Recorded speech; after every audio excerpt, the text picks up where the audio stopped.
Hi, this is Lara at Elliott Wave Stock Market with a free Dow analysis for you on the 23rd of December. Here's your daily chart of my main wave count for the Dow. It's within a C wave to end primary 2. The C wave at black or intermediate degrees subdividing to an impulse.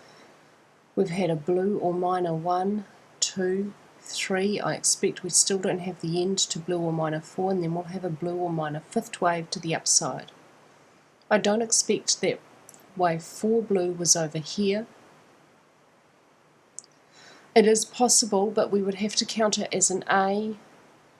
B would have quite a strong truncation within it, C, and it is possible that blue 4 was over here and that this is blue 5. If that's the case, then primary 2 would be getting close to an end. But so far it looks like it's unfolding as a typical expanded flat correction, with an A, an expanded flat itself for B, and a B that reaches comfortably beyond A, and then we should have a C that reaches comfortably below the end of A and will probably take price outside this wide blue trend channel to have a nice strong overshoot. However, downwards movement cannot move below 10,720 points because 4 can't move into wave 1 price territory. That's my point of differentiation. If downwards movement moves below that point, then we have to seriously consider the possibility that blue 4 ended here. That blue 4 ended here, and that this upwards movement was minor or blue wave 5 to end primary 2, but only if this point's invalidated but to the downside would I consider that possibility. My target at 12,520 is where wave C black will reach 0.618 the length of A. If it was to reach equality with A, which is the most common relationship between the two for a zigzag, then we would have price above this point, and we cannot have any price movement above 14,198.1 points because that's the start of primary wave 1 off to the left of the chart, and 2 can't move beyond 1.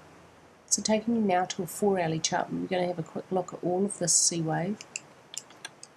And here it is. Here's the B wave end. Within this wave B pink, within 4 blue.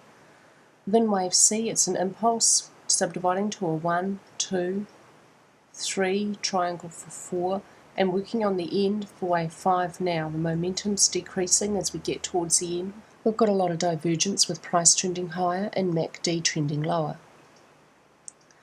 Within this 5th wave we have a 1, 2, and within 3, 1, expanded flat for 2, 3 probably over now, a little 4th wave correction, another push up for a 5th wave to end wave 3 purple within wave 5, and then a 4th wave which can't move into wave 1 price territory, so shouldn't move below 11,519, and a final push to the upside to finally end the C wave, to finally end wave B of this expanded flat for wave 4 blue.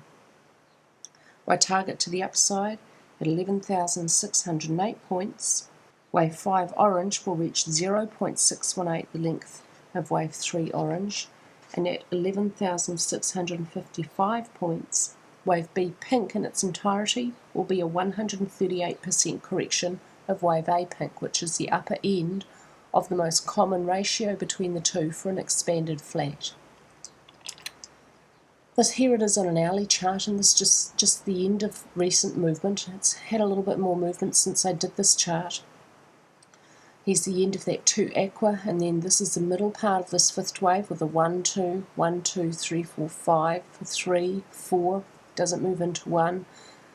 We had a little bit further upwards movement, probably an end to 5 red, and a 4th wave at red degree, and then we'll have another push up to end wave 3 blue, or aqua, and then another 4th wave down, so on and so forth. So more of this choppy, overlapping, hesitant upwards movement to finally move up into this little target zone and end this B wave correction.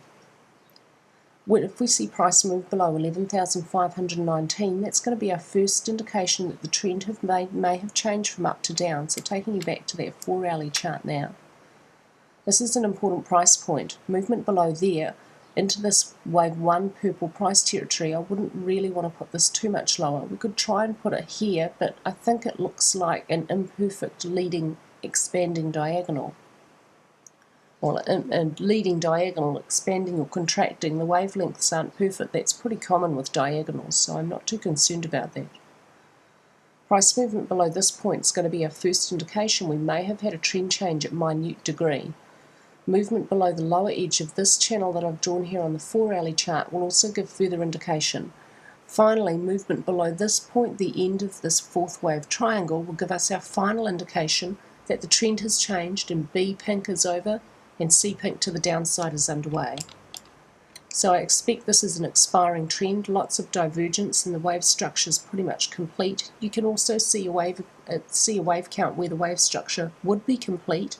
That's fine. I think we need a little bit more patience. It's limping towards its end, and we're going to see a trend change and downwards movement for the Dow that's going to take price down for a couple of weeks or longer. That's all for me with your Dow analysis. If you want daily analysis of the S&P 500, you'll find it on my site. I hope this helps you in your trading.